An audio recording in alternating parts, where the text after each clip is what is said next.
இவங்க இதுல நீங்க இப்போ உங்களுக்கு இதுல என்ன சந்தேகம் இருக்கு?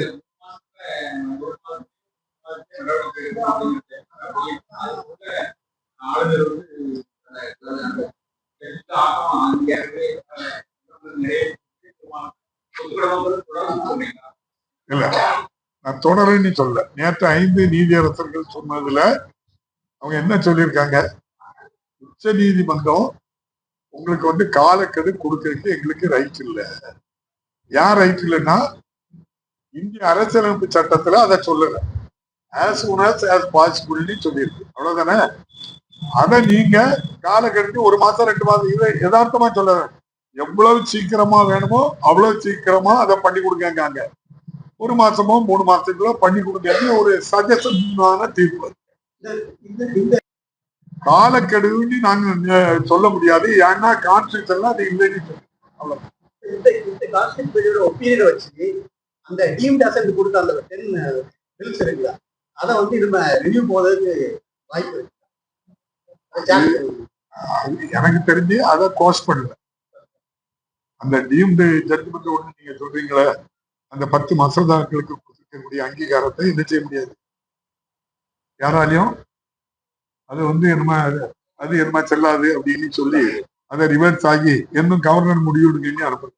கவர்னரையும் சொல்லிருக்காங்க, நீங்க எவ்வளவு ஏழியரா கொடுக்கணுமோ கொடுங்க, திரும்பவும் நீங்க அப்படி பண்ணலன்னா நீதிமன்றம் வாங்கின்னு தான் 5 பேரும் சொல்லு.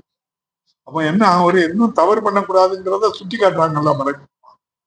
அதுதான் அவங்களுக்கு தான் அது ஆளுநருக்கு தான் சொல்லியிருக்காங்க. ஏங்க, ராத்திரி 2 மணிக்கு பார்லிமெண்ட்ல மசோதா நிறைவேறுது, காலையில 12 மணிக்கு அது அசன்ட் கொடுத்திருந்தாங்க குடியரசுத் தலைவர். அது என்ன நியாயம்? நீங்க ஏங்க, நம்ம மசோதா கொண்டு வராமலே சிறு கனிமங்கள் எல்லாம் மத்திய அரசுடைய கண்ட்ரோலுக்கு போயிருக்கு.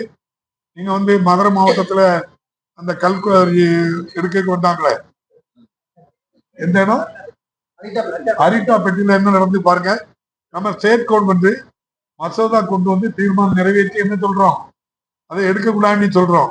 ஆனா எடுக்கக்கூடாதுன்னு சொல்றதுக்குள்ள அதிகாரம் யாருக்கு இல்லாம இருக்கு? இன்னைக்கு மாநில அரசு, இந்தியா முழுதும் உள்ள மாநில அரசுக்கு இல்லை. அப்ப அதுக்கு சட்டப்படி என்ன செய்யல, தீர்மானம் நிறைவேற்றி கொண்டு வரல. கான்ஸ்டியூஷனல் அமெண்ட்மெண்ட் கொண்டு வரல. கான்ஸ்டியூஷனல் அமெண்ட்மெண்ட் கொண்டு வராம ஒரு உத்தரவு போட்டு அல்லது ஒரு அரசாணையை போட்டு ஒரு ஜீவோ போட்டு எடுத்து வச்சுக்கிறது நியாயமா? அதுக்கெல்லாம் குடியரசுத் தலைவர் ஒப்புதல் கொடுக்காங்க.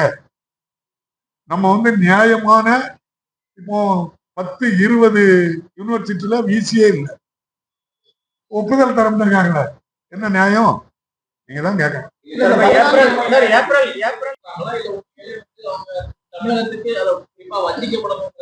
தம்பி, எந்த பத்திரிக்கை?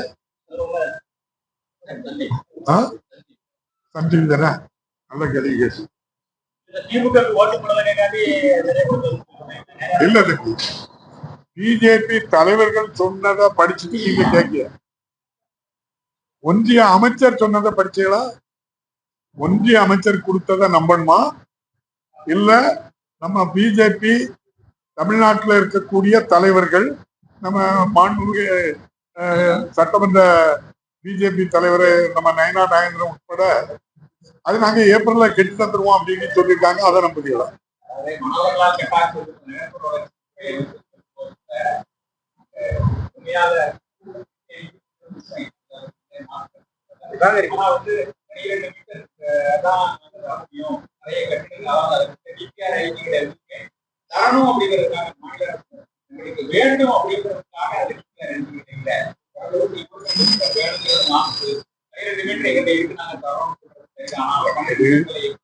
நீங்க தான் தமிழ்நாட்டுக்கு விரோதமாட்டு அவங்க இருக்கிறது வெளிப்படையா தெரியும். கோவையில எவ்வளவு பேர் இருக்காங்க? இல்ல, 2011 கோயம்புத்தூர்ல 16.89 லட்சம் பேர் மக்கள் தொகை, மதுரையில 15 லட்சம் பேர். இன்னைக்கு மக்கள் தொகை எடுத்தா 20 லட்சத்துக்கு பேருக்கும். அந்த 20 லட்சம் கணக்குக்கே நான் வரல. ஆக்ராவில, நாக்பூர்ல எல்லாம் என்ன மக்கள் தொகை அடிப்படையில அவங்களுக்கு கொடுத்திருக்காங்கிற கேள்விக்கு மட்டும் பதில்